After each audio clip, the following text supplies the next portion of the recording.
जय बजरंगबली। बोलिए रामदूत हनुमान जी की जय। स्वागत है आप सभी का हमारे चैनल पर। आपने हनुमान जी के दर्शन किए होंगे मंदिरों में, तस्वीरों में, और आपने देखा होगा कि हनुमान जी जब संजीवनी बूटी लेकर आते हैं और वो प्रतिमा या आपने वो फोटो देखी होगी तो उसमें हनुमान जी का जो बायां पैर है वो टेढ़ा रहता है। किस वजह से रहता है टेढ़ा पैर हनुमान जी का? किस वजह से हनुमान जी पैर को सीधा नहीं कर पाते? आज के इस वीडियो में हम आपको बताएंगे, साथ ही सुनाएंगे मंगलवार के व्रत की कथा। और हमारे चैनल पर आप सभी प्रकार की व्रत कथाएं, महात्म और व्रतों से जुड़ी जानकारियां प्राप्त कर सकते हैं। सभी व्रतों से जुड़ी जानकारियां प्राप्त करने के लिए, कथाएं सुनने के लिए आपको हमारे चैनल को सब्सक्राइब करके बेल आइकन पर क्लिक करना है। और आज का ये वीडियो अच्छा लगे तो लाइक करके शेयर करना है। लाइक तो अवश्य ही करिए, क्योंकि आपके लाइक से ही हमें पता चलता है कि आपको हमारा ये वीडियो पसंद आ रहा है। तो चलिए अब सुनते हैं हनुमान जी के पैर से जुड़ी एक पौराणिक कथा। कथा रामायण काल की है, जब लक्ष्मण जी को मेघनाथ द्वारा शक्ति दी गई थी और संजीवनी बूटी के लिए वैदराज ने बोला था। तो हनुमान जी जब संजीवनी बूटी लेकर लौट रहे थे तो उनका जो आगमन है अयोध्या के ऊपर से हुआ। जब अयोध्या के ऊपर से पहाड़ लेकर जा रहे थे तो भरत जी ने सोचा कि शायद कोई राक्षस है जो अयोध्या के ऊपर आया है, और भरत जी ने बिना सोचे समझे बाण चला दिया और वो तीर हनुमान जी के पैर पर लगा। कहा जाता है तभी से हनुमान जी का एक पैर टेढ़ा हो गया। इसके पीछे एक मान्यता ऐसी और है कि जब हनुमान जी संजीवनी बूटी लेकर आ रहे थे तो हनुमान जी को कहीं ना कहीं मन में ये गुमान आ रहा था कि वो कितने भाग्यशाली हैं, वो कितने बलशाली हैं कि उन्होंने राम जी के लिए संजीवनी बूटी लेकर आए। तब उनका यही घमंड या कहिए कि गुमान तोड़ने के लिए भगवान द्वारा ये लीला रची गई थी। तब हनुमान जी को ये समझ में आया कि वो कुछ नहीं कर रहे, करवाने वाले सब भगवान श्री रामचंद्र जी हैं। तो ऐसी मान्यता भी आती है। कहने का अर्थ ये है कि भरत जी के बाण के द्वारा हनुमान जी का एक पैर टेढ़ा हुआ। जब से वो एक पैर को आगे रखते हैं संदेश देने के लिए, जिससे कि प्राणी मात्र को भी संदेश मिले कि प्राणी मात्र जो अहंकार के वशीभूत होकर ये सोचता है कि सारे काम वो कर रहा है, वो कुछ नहीं करता, सब भगवान करवाने वाले होते हैं, इसीलिए उसके हाथों से वो काम हो रहा होता है। इसीलिए हनुमान जी हमेशा एक पैर आगे करके ये संदेश देते हैं। तो ये है हनुमान जी के एक पैर के टेढ़े होने के पीछे का राज। और आइए अब सुनते हैं मंगलवार के व्रत की कथा। एक ब्राह्मण दंपत्ति थे जिनके कोई संतान नहीं थी, जिसके कारण पति पत्नी दुखी रहते थे। वह ब्राह्मण हनुमान जी की पूजा हेतु वन में चला गया। वह पूजा के साथ हनुमान जी से एक पुत्र की कामना भी किया करता था। घर पर भी उसकी पत्नी मंगलवार व्रत किया करती थी और पुत्र की कामना किया करती थी। मंगल के दिन व्रत के अंत में भोजन बनाकर हनुमान जी को भोग लगाने के बाद स्वयं भोजन ग्रहण करती थी। एक बार कोई व्रत आ गया जिसके कारण ब्राह्मणी भोजन नहीं बना सकी। तब हनुमान जी का भोग भी नहीं लगा पाई और वह मन में ऐसा प्रण करके सो गई कि अब तो अगले मंगलवार को हनुमान जी का भोग लगाकर ही अन्न ग्रहण करूंगी। वह ब्राह्मणी भूखी प्यासी 6 दिन तक रही। अगले मंगलवार के दिन उसे मूर्छा आ गई। तब हनुमान जी उसकी लगन और निष्ठा को देखकर प्रसन्न हो गए। उन्होंने उसे दर्शन दिए और कहा, मैं तुमसे अति प्रसन्न हूँ, मैं तुम्हारी मनोकामना पूर्ण करता हूँ। मैं तुझे एक सुंदर बालक देता हूँ जो तेरी बहुत सेवा किया करेगा। हनुमान जी मंगलवार को बाल रूप में उसको दर्शन देकर अंतर्ध्यान हो गए। सुंदर बालक पाकर ब्राह्मणी बहुत प्रसन्न हुई। ब्राह्मणी ने बालक का नाम मंगल रख दिया। कुछ समय के पश्चात जब ब्राह्मण जंगल से लौटकर आया और प्रसन्न चित्त सुंदर बालक घर में खेलते देखा तो वह ब्राह्मण अपनी पत्नी से पूछने लगा कि यह बालक कौन है। तो पत्नी बोली, मंगलवार के व्रत से प्रसन्न होकर हनुमान जी ने मुझे दर्शन दिए और ये बालक मुझे प्रदान किया। पत्नी की बात छल से भरी जानकर उसने सोचा कि यह कुलटा व्यभिचारिणी अपनी कलुषता छुपाने के लिए बातें बना रही है। एक दिन उसका पति कुएं पर पानी भरने चला तो पत्नी ने कहा कि मंगल को भी साथ में ले जाओ। वह मंगल को साथ ले चला और उसको कुएं में डालकर वापस पानी भरकर आ गया। तो पत्नी ने पूछा कि मंगल कहाँ है, वो तुम्हारे साथ गया था।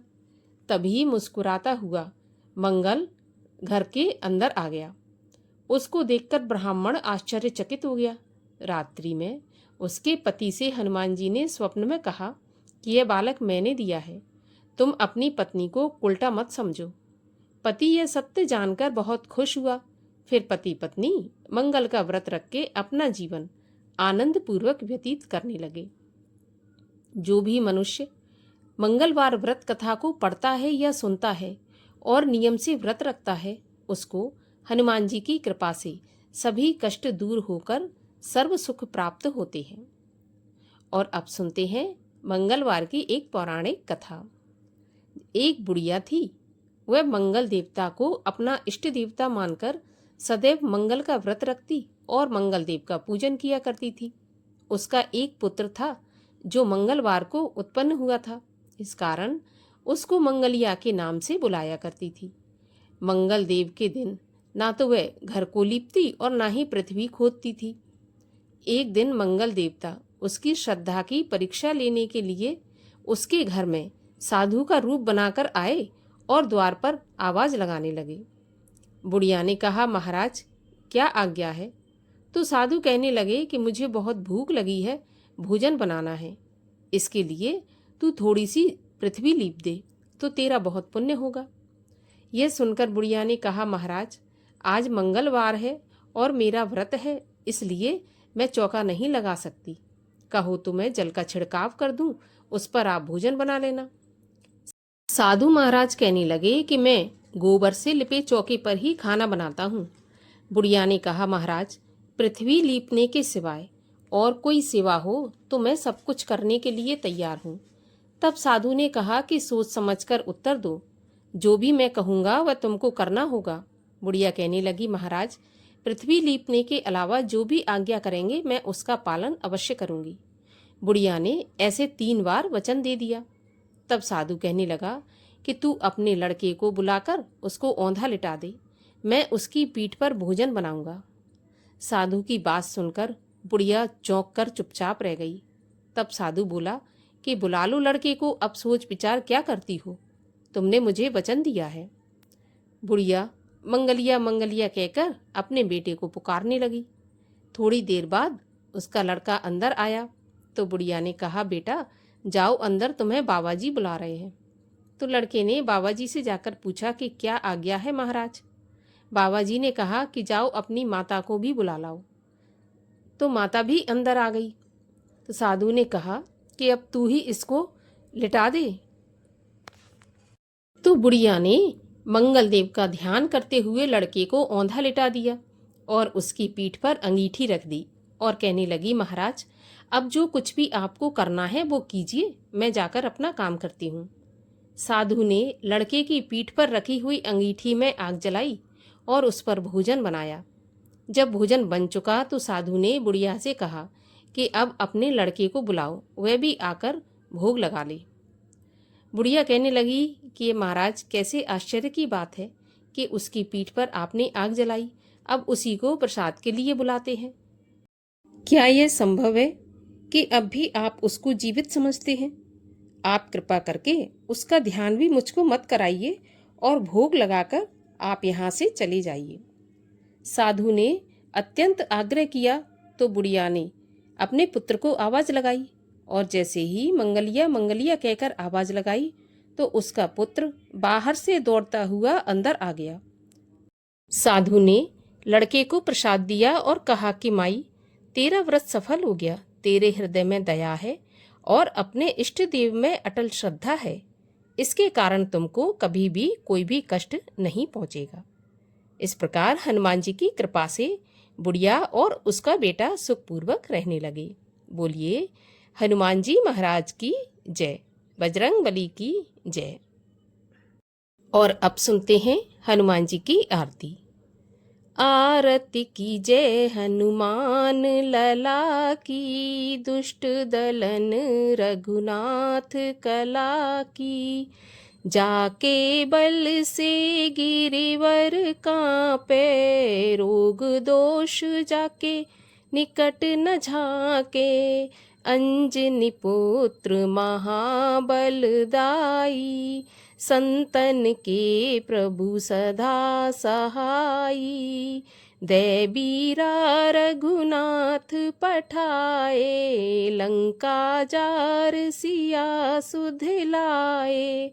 लंका सुकोट समुद्र सिखाई, जात पवन सुत बार न लाई। लंका जार असुर संघारे, सिया राम जी के काज संवारे। लक्ष्मण मूर्छित पड़े सकारे, लाए सजीवन प्राण उबारे। पैठी पताल तोर जमकारे, अहि रावण की भुजा उखारे। बाएं भुजा असुर संघारे, दाहिने भुजा संत जन तारे। सुर नर मुनि आरती उतारे, जय जय जय हनुमान उचारे। कंचन थार कपूर लो छाई, आरती करत अंजना माई। जो हनुमान जी की आरती गावे, बस बैकुंठ परम पद पावे। आरती कीजे हनुमान लला की, दुष्ट दलन रघुनाथ कला की।